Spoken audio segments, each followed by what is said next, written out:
পর্যন্ত কারাগারের কাস্টডিতে ছিলাম। বিনা অপরাধে আমার উপর যে অত্যাচার নির্যাতন চালানো হয়েছে, এটার দায়ভার এই সমাজ, এই জাতি কে নিবে? এটার দায়ভার। আমি মুজাফফর আহমেদ, আমি খন্ডভাই টেটেশ্বর জায় মসজিদের সাবেক ইমাম ছিলাম, এবং আমার বিরুদ্ধে একটি অভিযোগ উঠে, যেটা নারী এবং শিশু ধর্ষণ মামলায়, যেটা 2024 নভেম্বর তারিখে আমার বিরুদ্ধে মামলা হয় পরশুরাম থানাতে। এবং এই মামলাটি তখন তদন্ত এবং যাচাই বাছাই ছাড়া, তখন স্থানীয় সবাই মিলে তখন প্রশাসনকে নিয়ে একত্রিত হয়ে তখন তারা সবাই আমার বিরুদ্ধে মামলাটা করে। আমি এটার মামলার সুষ্ঠু তদন্ত এবং সমস্ত কিছু যাচাই বাছাই করার জন্য বারবার তাগিদ করি। করার পরেও তারা এটাকে যাচাই বাছাই না করে, কোনো পাত্তাই না দিয়ে, মেয়ের কথা মতো, মেয়ে তখন 7 মাসের প্রেগনেন্ট ছিল এবং গর্ভবতী অবস্থায় মেয়ের কথা মতো বলে, এটার কারণে এই মামলাটাকে তারা মেয়ের কথাকে প্রাধান্য দিয়ে আমার বিরুদ্ধে মামলাটা লিপিবদ্ধ করে এবং মামলাটা দিয়ে দেয়।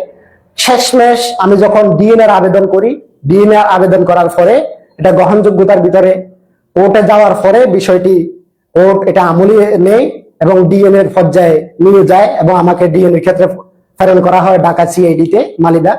এবং সেখানে প্রেরণ করার পরে আমাকে ডিএনএ স্যাম্পল রাখা হয়। ডিএনএ স্যাম্পলের রিপোর্ট আসে, রিপোর্টে আমি নির্দোষ প্রমাণিত হই। মেয়েকে থানাতে ডেকে আনে এবং স্থানীয় লোকজনকে থানাতে নিয়ে আসে। তখন নিয়ে আসার পরে তাদেরকে জিজ্ঞাসাবাদের এক পর্যায়ে, এখানে দেখবেন ডকুমেন্টে লেখা আছে, 164 দ্বারা মেয়েকে জিজ্ঞাসাবাদ করে। জিজ্ঞাসাবাদ করার পরে মেয়ে আফন ভাইয়ের নাম স্বীকার করে। আফন ভাইয়ের নাম মোরশেদ।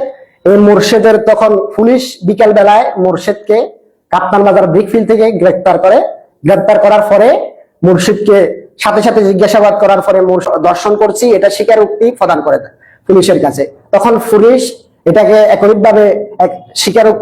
একরিতভাবে হওয়ার জন্য তখন ডিএনএ ফরেন্সিকে মোরশেদকে প্রেরণ করে।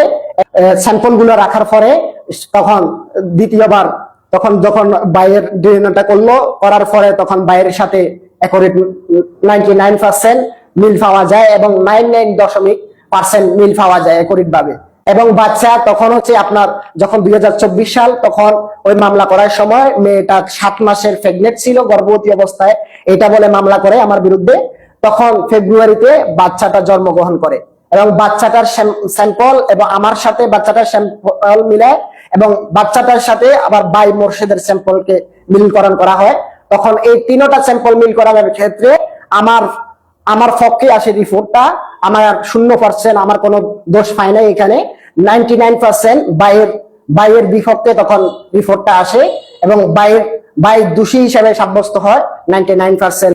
এখানে ডিএনএ পরীক্ষা সহ পুলিশ রিপোর্ট, ফাইনাল রিপোর্ট সহ সমস্ত চার্জশিটে উল্লেখ আছে যে মেয়ে আফন বাই কর্তৃক ধর্ষিতা হয় এবং এই বাইয়ের নামটা দামা চাপা দেওয়ার জন্য আমি তখন ইমাম ছিলাম, ইমামের উপর দোষটাকে আমি যে একজন ইমাম ছিলাম, এটা কি আমার অপরাধ?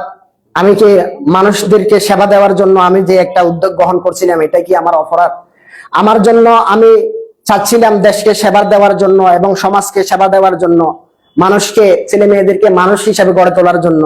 মামলায় আমি যে 1 মাস 2 দিন কারাগারে ছিলাম, এই দায়ভারটা সমাজ এবং দেশে কে নিবে? এই দায়ভারটা আমার যে এত বড় ক্ষতি হলো, এই মিথ্যা উদ্দেশ্যপ্রণীত এবং ভিত্তিহীন মামলার জন্য আমি অর্থনৈতিকভাবে অনেক ক্ষতিগ্রস্ত হই এবং আমার বিভিন্ন চাকরি পর্যন্ত চলে যায়, এবং কি আমার পরিবার পর্যন্ত সবাই সমাজের ভিতরে সবার কাছে প্রতিপূর্ণ হয়।